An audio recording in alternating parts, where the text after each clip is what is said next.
Welcome to EPG Pathshala. This is Dr. Aruna Palta from Government Naveen Girls College, Raipur, Chhattisgarh. Today we will be discussing a module on food science, fat as medium of cooking. Dear students, in most of the cooking techniques, fats and oils are used either as a heat transfer medium, as a flavoring ingredient, or as both. Selection of a suitable oil, its amount used, and the temperature of cooking are all deciding factors to success in good cooking. Cooking with fats and oils can be carried out using a number of methods. Each method has its own merits and demerits and is applied to different foods as per their suitability. There are also healthy and safety considerations to be taken care of while selection of method as well as fat or oil. The objectives of this module are to understand the concept of fat as a medium of cooking, to learn about the various foods that can be suitably cooked using fat as a cooking media, to learn about the different temperatures involved in cooking with fat, and to know about the different equipments and utensils required for cooking with fat, and also to understand the merits and demerits of fat as a cooking media. We would also like to understand the different types of fats and oils that can be used for cooking purpose. So first of all, a little bit of background about it. In most of the cooking techniques, fats and oils are used either as a heat transfer medium, as a flavoring ingredient, or as both. Selection of a suitable oil, its amount used, and the temperature of cooking are all deciding factors to success in good cooking. Cooking with fats and oils can be carried out using a number of methods. Each method has its own merits and demerits and is applied to different foods as per their suitability. There are also health and safety considerations to be taken care of while selection of method as well as fat or oil. Now students, we will come to cooking methods involving fat as a cooking media. First is sauteing, then cooking with small amount of fat or oil at high temperature in order to quickly brown ingredients is actually sauteing. In a moderately heated pan, oil is added and heated to bring the oil up to near its maximum temperature, but smoking should be avoided. Then the ingredients are added to it and leave to brown on other side. When one side is done, then it is turned to brown to the other side. Sauteing is a favorite cooking method used by chefs in restaurants because it takes very less time and moreover requires modest attention while cooking. For cooking by this technique, hard vegetables should be cut small while soft vegetables should be larger cut. Tender cuts of meat should be sliced in thin pieces to cook quickly. Meat pieces should be dry and brushed slightly with oil to prevent sticking. Equipment required. The ideal utensil for sauteing is a shallow pan with sloping sides, commonly known as kadhai in India. The straight-sided covered pan, which we generally term as a saute pan, is an ideal device for braising rather than for sauteing. If the kadhai is made of cast iron or aluminium, its heat conducting properties increases. Pan frying is the second method, and it is quite similar to saute, except the quantity of oil used is more and the food ingredients are moved and turned very often. In the process of pan frying, the cooked food is removed entirely from the frying pan when sufficiently browned, and the remaining oil may be reused. All types of animal fats like ghee, butter and vegetable oils like olive oil, soybean oil, groundnut oil, rice bran oil and sunflower oil can be used for pan frying purposes as per our choice. Now, equipment required for pan frying. Some people select non-stick pans, but the best option is a shallow heavy cast iron pan that has been seasoned properly. Non-stick pans are more popular for the purpose of frying scrambled eggs. The beautiful looking and costly pans made out of stainless steel, aluminium, copper are not at all ideal for frying, as foodstuffs will tend to stick to the unseasoned surface and it will be very difficult to clean the pan. A well-seasoned iron pan will fry perfectly. The coating of non-stick is not ideal for heavy fryings as it degrades on overheating and may become toxic. Now we come to stir frying. Stir frying is an Asian technique which is generally carried out in a wok, which is actually a wide, shallow, spherical pan. In this technique of cooking, a small amount of oil at high temperature is used to cook food very quickly. Short cooking periods preserve flavor and texture to a greater extent.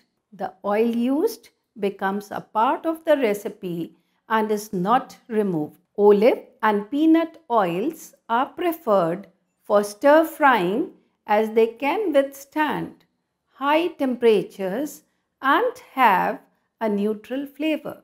Sunflower or safflower oils are equally good due to their high polyunsaturated fatty acid content.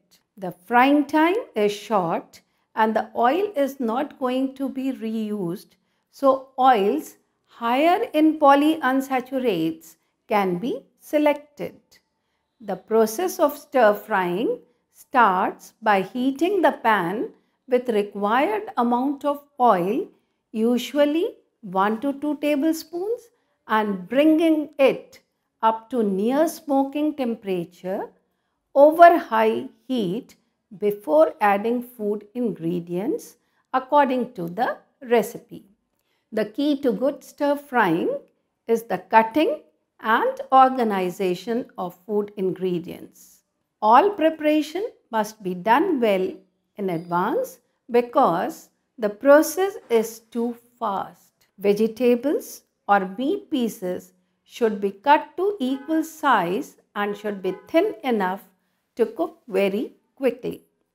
The wok should never be overloaded as ingredients have to be kept in motion most of the time to assure even cooking in stir frying method. It requires a little practice to judge the right cooking time. Many recipes need for a finish steaming or braising by covering with a tight fitting wok lid, and sometimes making of a sauce or a gravy as per the demand of the recipe. Equipment required is a wok and a white spatula that fits the curve of the pan for domestic use. A special wok lid for finish, steaming or braising is also required. Woks made up of aluminium or cast iron are better than stainless steel woks as distribution of heat is very poor in steel and it does not take a good seasoning too. Deep frying is the next method, and for deep frying a good quantity of oil is heated in a kadhai to which food is added when the oil is sufficiently hot. Care should be taken not to overload the oil with ingredients, otherwise the temperature will fall too low and the food fried will absorb a lot of oil and it will become soggy. Frying in small batches gives much better results than frying in one big batch. Moreover, the time required is almost the same. In general, for frying, 175 degrees centigrade is a good starting point for most of the foods. For French fried potatoes, the experts recommend preliminary frying at 175 degrees centigrade until cooked, though when ready to serve, a final browning can be done at a higher temperature around 185 degrees centigrade. Equipment required: the Indian kadhai is the ideal deep frying vessel for domestic use, requiring far less oil than other devices. Its spherical shape has a shorter radius and higher sides than the Asian wok. The kadhai also needs a ring stand so that when frying is over, it can be moved from the gas stove onto the kitchen platform. The European deep fry pot and basket is also a good device for frying. Nowadays, electric deep fry units are also in use. Although these units are very comfortable to use, but they require a good quantity of oil. Reusing deep fry oil. The remaining deep fried fat can be stored and reused if it had been overheated or otherwise abused. The used oil must be filtered through a paper towel and then stored carefully. Most of the common cooking oils have very high oxidation number, which means they are not suitable for deep frying and may possibly develop carcinogenic property.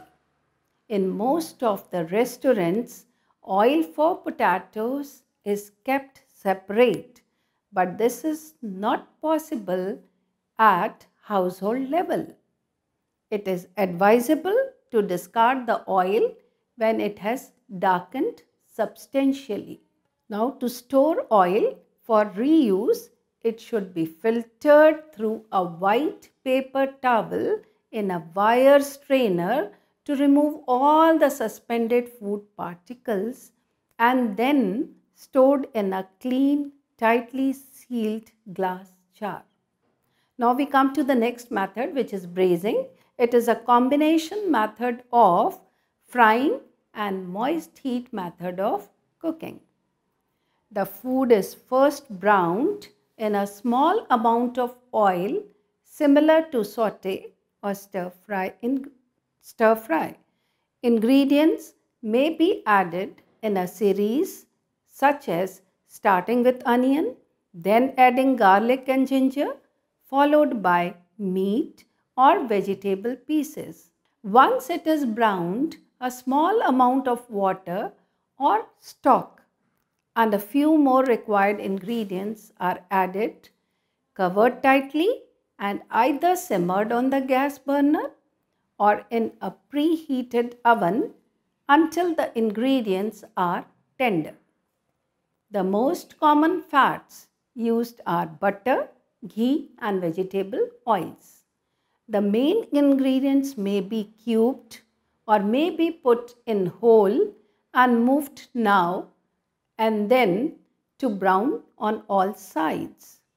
For gas top braising, after browning, enough liquid is added, covered tightly and then simmered. The liquid is checked occasionally and the ingredients are turned for oven cooking. The amount of liquid can be limited to about 1/3 of the depth of ingredients. For oven braising, after browning, enough water or stock is added to come up about 1/4 of the depth of the ingredients. It is covered tightly and placed in a preheated oven between 160 degrees centigrade and 175 degrees centigrade. Equipments for gas top, oven or braising, covered saute pans are required. Covered casseroles can also be used if they are flame proof. Now we come to stewing. Stewing is almost the same as, except the quantity of water or stock which is added to food ingredients. Enough of liquid is added to cover the ingredients. Stewing starts on the gas top with browning and generally ends on the gas top with reduction of liquid, thickening of sauces and the final seasoning. The middle part of stewing process can be carried out either on the gas top or in the oven. Now we come to roasting. In roasting, cooking of chicken and large pieces of meat is done in an oven between 350 degrees Fahrenheit to 400 degrees Fahrenheit. The main source of oil is the fat contained in the chicken or meat, but a little bit of fat may be brushed on, usually at the beginning or after turning the food pieces. Large vegetables such as eggplants and squash may also be oven roasted, usually in a shallow pan or on a grill. If vegetables are cut, they should be brushed with butter or oil. Roasting is now also used to cook small cut of vegetables like potatoes, paneer, cauliflower, etc. that were formerly fried. First they are cut to size, then brushed with oil and roasted in an oven on a baking sheet till brown. Sometimes strips of lard are draped over the meat and the fat that renders from them on roasting keeps the meat coated and moist and helps in browning. Equipment: a special roasting pan is used for large pieces of meat, which consists of a shallow pan fitted with a V-rack or a flat rack to keep the item roasted above the rendered fat. Deep covered roasting pans were also used in the past, but these are somewhat out of style now. A thermometer with a long probe is required so that one can measure the temperature inside the roast to check if it's safely done or not. Now we come to baking. There are two categories of baking: baking dough products like breads, cookies, cakes, etc. and baking casseroles known as hot dishes in US Midwest. Baking casseroles may involve the use of fat in a number of ways. A little amount of fat is rubbed inside the casserole's dish to prevent sticking, and perhaps some fatty cheese is grated on the top. Some ingredients may be stir-fried before adding to the casserole. Baking breads, cookies, pie crusts, cakes, and other similar items always involve fats. Fats that are added to baked items are called shortening, and they provide a pleasant flavor and soft texture to the baked goods. Choice could be from butter, vegetable shortening, or oils. Some people try to avoid saturated fats in baked foods, so they have turned to vegetable shortenings. Nowadays, zero trans fat vegetable shortenings are also available, which can be used successfully for baking also. Equipment required is an electric oven with a thermostat is the best equipment required for baking. The baking utensils and trays made out of aluminium or oven-proof glass can be used. Now we come to salad dressings. Salad dressings are prepared with virgin cold pressed or unrefined oils that are highly flavorful but have a low smoke point. The most used oil for salad dressing is the extra virgin olive oil with a healthy composition and superb flavor. Olive oil solidifies at low temperature as it is low in polyunsaturated fats. To avoid any inconvenience, the dressing made out of olive oil should be taken out of the refrigerator 20 minutes before its use. For commercial salad dressings, safflower oil is suitable as it is also high in polyunsaturated fats, but it remains liquid at refrigerator temperature also. The flavor of olive dressing is better naturally, while more flavoring ingredients are required in safflower oil. Equipment required: a salad spinner is required to make the salad leaves dry enough for the oil to coat adequately. Many plastic spinners are available that work pretty well. Different sized jars or glass bottles are also required to shake the salad dressings. Safety measures while cooking with fats. Cooking with fats and oils at high temperature is dangerous and requires close attention. Never overheat oils, as when an oil is at its smoke point, it's very close to its flash point. Fire from oil is very serious and difficult to handle. One should never attempt to extinguish an oil fire with water or cover a lid over it. If oil fire takes place in the oven, it should be immediately turned off.